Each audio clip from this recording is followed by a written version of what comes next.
Aujourd'hui, on va parler de Rain Man et on va se demander si ce film est une bonne représentation de l'autisme ou pas. Cette introduction est un peu hypocrite. En tant qu'autiste, je pense qu'une des choses récurrentes qui nous saoule, c'est d'être sans cesse comparé à Rain Man. Si vous ne connaissez pas ce film, c'est que vous vivez probablement dans une grotte en Islande et que vous vous appelez Floki. Au cas où, on va rappeler les choses. Le film Rain Man est sorti en 1988 et raconte l'histoire de Charlie Babbitt, incarné par Tom Cruise, un personnage plutôt antipathique à la recherche d'argent. Lorsqu'il apprend la mort de son père, il décide de se rendre à ses funérailles, non pas parce qu'il est triste, mais parce qu'il espère avoir un héritage important, notamment une somme de 3 millions de dollars. Malheureusement, il apprend que son père a donné cet argent à un hôpital psychiatrique situé à Cincinnati. Charlie se rend à cet hôpital pour en savoir plus, et il apprend alors qu'il a un frère plus âgé, Raymond, joué par Dustin Hoffman, qui est interné là depuis de nombreuses années. Charlie découvre alors que son frère Raymond est autiste, mais cela n'arrête pas son ambition de récupérer son argent. Pour cela, il kidnappe plus ou moins son frère, dans l'idée de pouvoir récupérer la moitié de l'argent. Sauf que durant leur voyage, les choses ne se passent pas tout à fait comme prévu. Mais alors, pourquoi ce film a connu autant de succès ?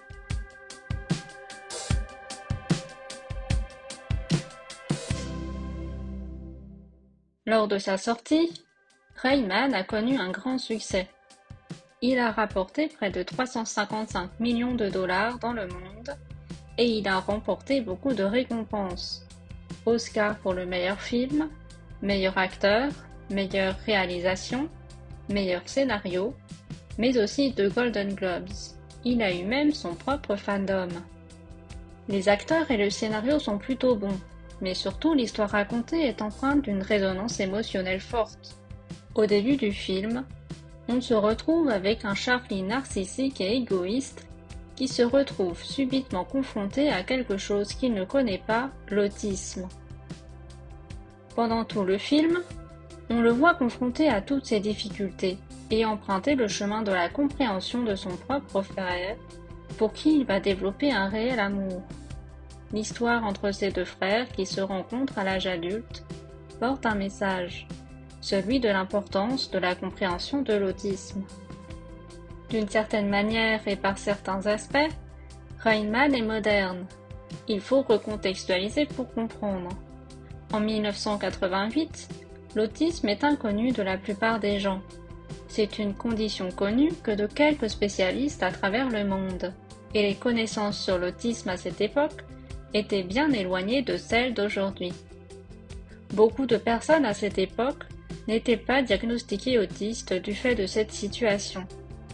Les quelques autistes diagnostiqués étaient institutionnalisés dans la plupart des cas, la condition étant vue très négativement par la société. Rain Man, c'est le premier film qui porte à l'écran un personnage autiste, et ça c'est plutôt audacieux et inattendu. C'est une des raisons pour laquelle plus de 30 ans plus tard, tout le monde ou presque connaît ce film. Et pour cause.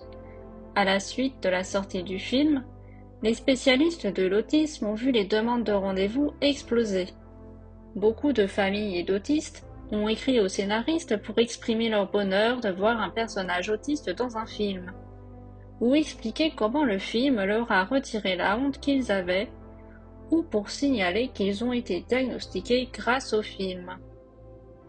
Aussi, les médias ont largement parlé de l'autisme dans des publications parlant du film, mais aussi sur l'autisme en général, en donnant la parole à des spécialistes et des autistes. D'autres films, séries et romans ont pu aussi s'en inspirer. Pour exemple, avant Rain Man, les articles de journaux étaient peu nombreux, moins de 100 articles aux États-Unis. Après le film, ce chiffre a été multiplié par 4. On ne peut pas enlever une chose à Rain Man. Ce film a permis de donner de la visibilité au sujet de l'autisme et à tous les autistes et leurs familles. D'un seul coup, ils sont devenus visibles par la société. On parlait enfin d'eux, après des décennies à vivre dans l'ombre des institutions spécialisées. Mais alors, que penser de la représentation de l'autisme dans le film ?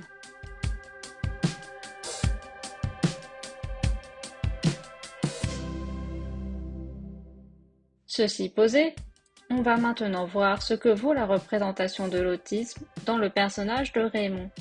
Et vous vous doutez bien que si j'en parle, c'est que la question prête à débat. Le profil autistique de Raymond est cohérent.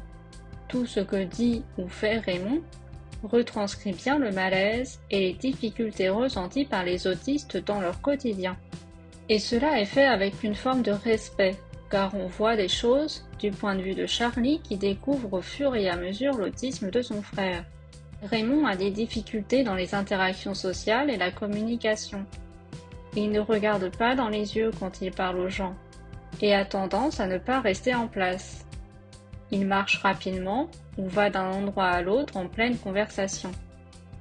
Quand on lui pose une question, il a tendance à répondre oui, parce qu'il ne sait pas quoi répondre ou ne sait pas quoi choisir dans les différentes possibilités, ce qui l'amène d'ailleurs à être kidnappé par son propre frère. Quand Charlie lui demande s'il veut venir avec lui à Los Angeles, Raymond dit oui, sans avoir conscience de ce que ça implique. Il a une voix monotone et un visage plutôt inexpressif. Il est par ailleurs assez naïf et ne perçoit pas qu'on le manipule ou qu'on se sert de lui comme quand son frère utilise son intelligence exceptionnelle dans les maths et les détails pour gagner de l'argent au casino. Il a des routines bien particulières et elles sont très importantes pour lui. Chaque détail a son importance, notamment le jour, la durée et la quantité. Par exemple, le mercredi, il doit manger 8 poissons panés et il regarde tout le temps le même programme télé à la même heure. Lorsque les routines ne sont pas réalisées et qu'il y a des imprévus, il n'arrive pas à les intégrer et ça le met en grande souffrance. Ses réactions sont violentes et très extériorisées par des crises de colère et de rage, à tel point qu'il agite les bras, tape les murs, se frappe lui-même, se tape la tête contre le mur. Ces crises sont incontrôlables. Par exemple, il ne veut que des vêtements du magasin Kmart à Cincinnati. Et le fait de ne pas pouvoir en avoir le plonge en crise, ce qui exaspère son frère, qui ne comprend pas pourquoi, car pour lui, les vêtements sont des vêtements, qu'importe la marque. D'ailleurs, il a été institutionnalisé dès l'enfance à cause de ses accès de violence, par crainte qu'il ne fasse du mal à son frère. Il est très anxieux, ce qui se manifeste par sa grande agitation, des gestes de balancement du corps, la répétition de phrases en boucle. Il est hypersensible au toucher et a une intelligence exceptionnelle. Il connaît par cœur tous les livres qu'il a lus, il reconnaît les patterns et les détails que d'autres ne perçoivent pas. Il est capable de dire le nombre de cure-dents à vue d'œil quand la boîte de cure-dents tombe par terre.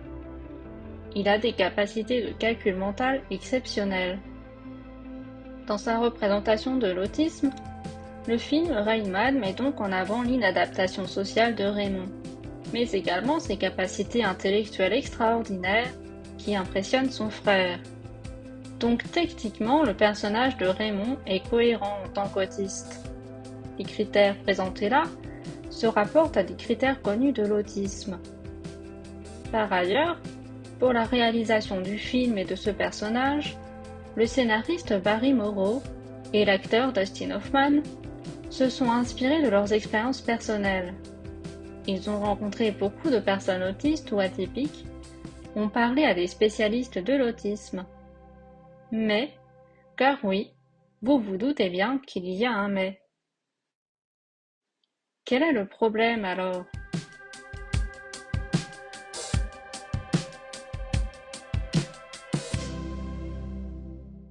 Eh bien, même si Rayman représente bien la condition autistique et les difficultés rencontrées par un autiste, il s'agit là d'une version extrême de l'autisme, celui de l'autiste savant, toutefois incapable de vivre en autonomie. Cela renvoie à des cas très rares, donc cela ne représente pas la quasi-majorité des autistes. C'est un peu comme si le scénariste avait pris tous les curseurs de l'autisme et les aurait mis au maximum pour créer le personnage de Raymond. D'où l'idée que l'autisme dans Rain Man est trop stéréotypé.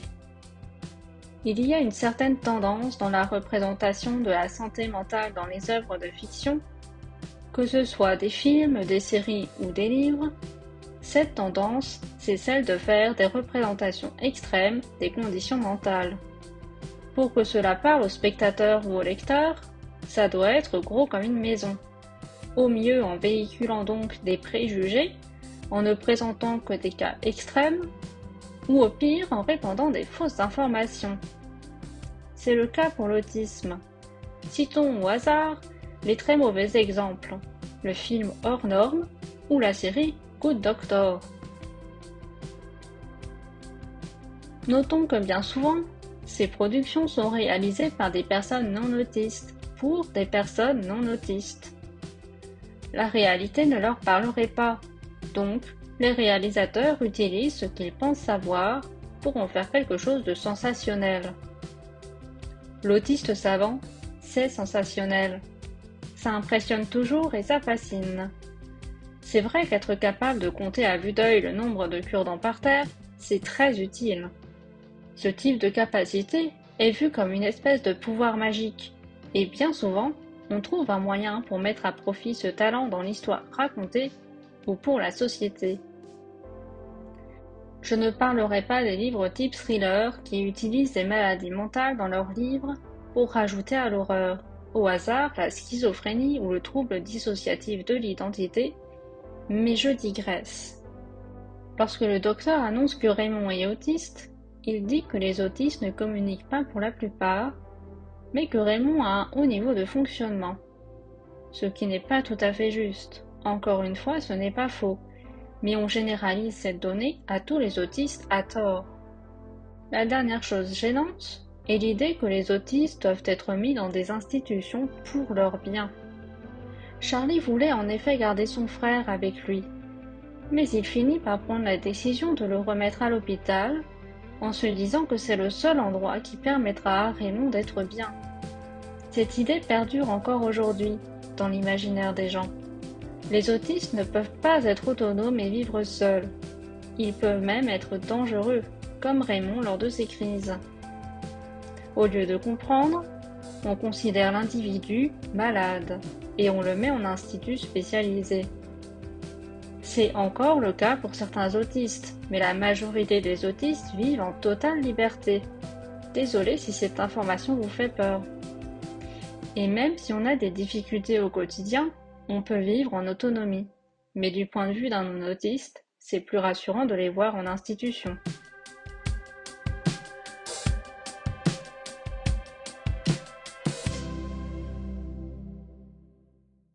Rain Man est un des seuls films parlant de l'autisme depuis 30 ans, et il a eu tellement de succès qu'il est entré dans l'imaginaire populaire qui a associé l'autisme au personnage de Raymond. Un énorme raccourci a été réalisé et a été entériné dans les croyances populaires. Être autiste, c'est être un Rain Man, être comme Raymond Baby. Et cela a des conséquences encore aujourd'hui. En effet, quand on parle de notre autisme, une des premières réflexions qui vient, c'est soi. Ah, donc tu peux faire comme Rain Man, compter le nombre de cure-dents à vue d'œil, c'est génial. Ou alors, ah bon? Toi, autiste? Mais c'est pas possible, c'est pas ça l'autisme. T'as pas l'air autiste. Sinon tu ferais comme Rain Man à connaître tout par cœur. Autiste qui m'écoutez, avez-vous eu de près ou de loin ce genre de réflexion? Moi je l'ai eu, de la part même de professionnels de santé. Donc la conséquence pour les autistes, c'est que quand ils disent qu'ils sont autistes, ils ne sont pas crus.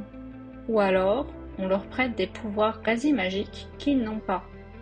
Car dans l'imaginaire populaire, l'autisme c'est savoir compter les cure-dents et retenir tous les livres qu'on lit, ou encore calculer tout plus vite qu'une calculette. Si seulement. Rain Man a rendu visible l'autisme, oui, mais il a aussi contribué en grande partie à forger le mythe de l'autiste dans notre société actuelle. L'autisme de Rainman a été généralisé à tort à tous les autistes, alors qu'on le sait, aujourd'hui plus que jamais, après plus de 30 ans de recherche, que l'autisme est un spectre. Comme on dit souvent, quand on rencontre un autiste, on rencontre un autiste.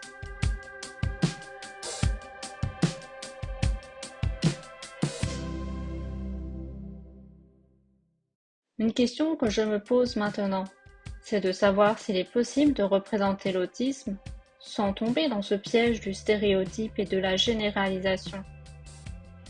Je me pose aussi la question de savoir s'il n'y a pas une sorte de fatalité dès lors qu'on parle d'autisme ou même de santé mentale. Si ces sujets ne sont vus et utilisés que pour servir de divertissement sensationnel à des personnes non concernées, c'est forcément au désavantage des autistes qui devront encore subir les mythes associés à l'autisme.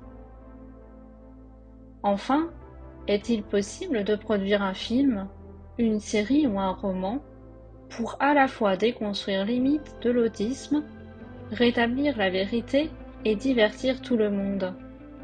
Si vous avez des réponses à ces questions ou des remarques supplémentaires, vous pouvez laisser un commentaire. Si vous n'avez rien compris ou que vous n'avez pas de réponse à ces questions, vous pouvez mettre un petit smiley cookie. Voilà pour mon analyse, j'espère qu'elle vous aura plu. Je mets dans ma description quelques liens qui pourront vous intéresser, notamment des extraits du film. Ciao les gens!